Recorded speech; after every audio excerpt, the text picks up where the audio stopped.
Of all the counties of Britain, perhaps the most celebrated for its wildlife is Norfolk. From the Wash in the northwest to the Broads, from the North Norfolk coast to the Brecks, everywhere there is rare and special wildlife. And protecting it since 1926 is Norfolk Wildlife Trust, which today is engaged in a national programme called Living Landscapes. Living Landscapes are about restoring habitat where it exists, recreating habitat where it has been lost, and reconnecting areas of isolated habitat. Crucially, it's also about reconnecting people with the landscapes they inhabit. Across this series, we'll be exploring the living landscapes of our county, meeting the people who are helping to restore them, and learning about the rare wildlife which inhabits them. This is Wild Norfolk.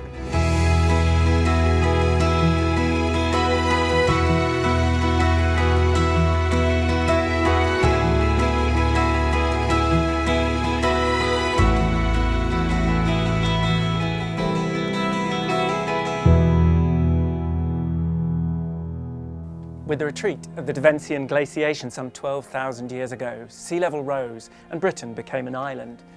Since then, around half of its biodiversity, we estimate, lives on land and the other half lives in the sea. With diverse habitats stretching from the silty estuary of the Wash, right through the Trope Reef on the North Norfolk coast down to Breydon Water in the Broads, Norfolk is among the most fascinating counties for marine wildlife anywhere in the UK. There is a phenomenal wealth of wildlife living in the seas around Britain's shores. And yet, this wildlife and its habitat are hardly protected at all.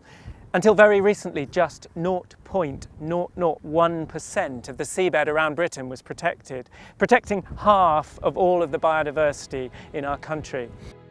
From some 100 million years ago until around 70 million years ago, Britain would have been covered by a shallow subtropical sea.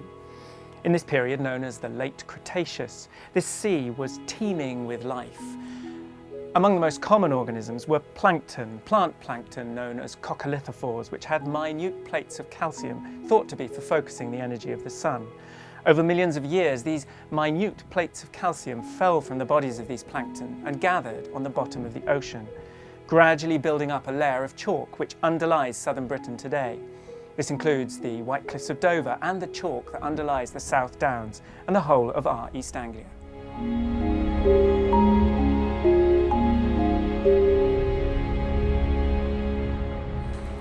Well, the Trope Reef its extent was discovered by accident about 5 years ago. We hadn't realised there was so much of it, and we just started diving speculatively, dropping in different places along the coast, and eventually we realised it was 20 miles long, and that made it officially the longest chalk reef in the whole of Europe. And chalk is a rare marine environment.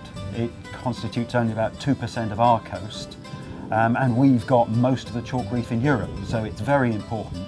And here in the North Sea, it gives rise to a really biodiverse habitat with hundreds of species on it, and that's something you don't get so much on the moving areas of seabed, which are more typical in the North Sea. From the first time we dived into the North Sea here, we noticed there was this purple sponge all over the chalk, and we assumed that it was quite a common species that must be everywhere because there was so much of it. And we got a couple of experts across and were pointing it out to them, and one of the ladies, Claire Goodwin, said, "Oh, I've never seen this before." And so she took a bit away to have a look at, and it turns out it's new to science. It doesn't grow anywhere else around the UK or the world, but it's so common on the chalk. A lot of people think that a marine conservation zone will necessarily limit traditional activities that have always happened by the sea, but that's almost certainly not the case. What will almost certainly happen here is that the zone will be put in place and it will protect local activities as well as the chalk, and try to achieve a balance between letting local traditional fishing continue and protecting it from incoming larger scale commercial fishing. And while it does that, it'll protect the environment as is, all the nice chalk formations, the hundreds of species, as well as iconic things like the local crabs and lobsters, which everybody recognises and need rugged chalk to survive and thrive off our coast.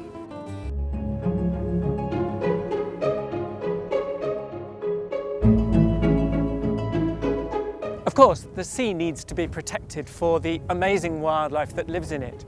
But it also needs to be protected for the relationship between land and sea, for the many species that live their lives between the land and the sea, including the thousands of terns that nest here in North Norfolk every summer, and the many thousands of seals that pup here along the North Norfolk coast.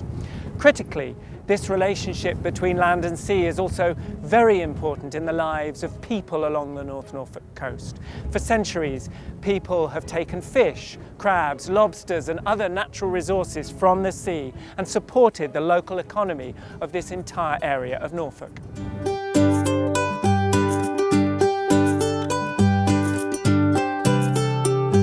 National Marine Week is actually 2 weeks of marine activities, happens all over the country. So it's a Wildlife Trust initiative and it's aimed at inspiring people of all ages about the sea and about marine wildlife, and it's something that we don't do a lot of all of the time, and people aren't necessarily always engaged and connected with marine wildlife, but it's vitally important that we are, because that's where life starts, and our marine ecosystem is hugely important. So we've got about 15 events this year. They're all over the county. So we've got some up at Holme Dunes, our nature reserve there. We do some at West Winton and some here at Clyde as well. So we do quite a lot of rock pooling events for children, because that's like one of the key things to get people engaged with marine wildlife, but also doing events for adults as well. So we've had coastal geology walks, we've had talk about mud, glorious mud. Today we've got an event called Tern Tuesday, highlighting the fantastic terns that live on the shingle bank just off here between Clyde and Blakeney. And that's working with National Trust. We've been working with local fishermen for our Marine Mayhem Day that we had on Saturday. So we're trying to work with the local community to really emphasise marine ecology and our marine wildlife along this coastline.